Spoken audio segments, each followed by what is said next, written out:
Bonjour, c'est Sylvie Simon, envie d'être soi.com. Je suis ravie de vous retrouver pour cette nouvelle vidéo où je vais vous expliquer ce qu'est l'EFT, une technique de libération des émotions, EFT signifiant Emotional Freedom Technique en anglais, puisque c'est une technique qui vient des États-Unis.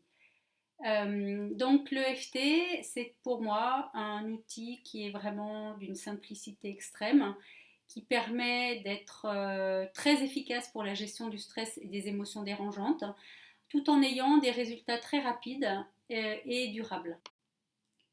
L'EFT, c'est une technique donc de libération des émotions qui est souvent comparée à l'acupuncture émotionnelle, mais sans les aiguilles. Donc pourquoi est-ce qu'on fait cette comparaison? Parce que l'EFT va, de la même façon que l'acupuncture, stimuler des points d'acupuncture, des points qui se trouvent sur les méridiens, et ainsi libérer la charge émotionnelle qui est dans ces points, une charge émotionnelle qui est en lien avec une situation, un événement bien précis sur lequel on a décidé de travailler. Alors concrètement, comment on fait?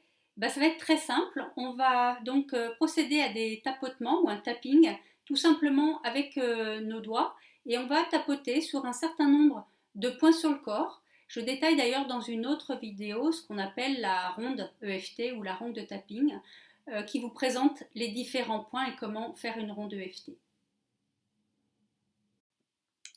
La prise de recul et le détachement que permet d'avoir l'EFT quand on travaille sur des situations ou des événements dérangeants permet véritablement, puisqu'on est sorti de l'émotionnel, de pouvoir avoir une vision nouvelle de la problématique, de pouvoir s'apercevoir que sous le coup de l'émotion, on avait peut-être pas une vision tout à fait objective des choses.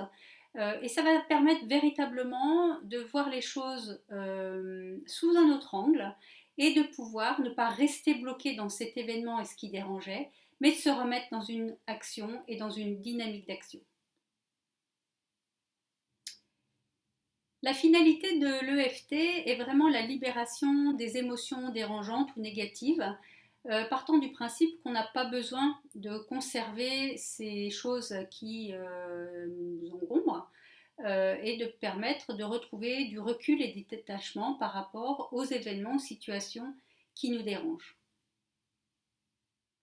Si cette vidéo vous a plu, je vous encourage à laisser des commentaires, j'y répondrai, et également à aimer cette vidéo et à la partager à tous ceux qu'elle pourrait intéresser. Je vous remercie et à très bientôt dans une autre vidéo.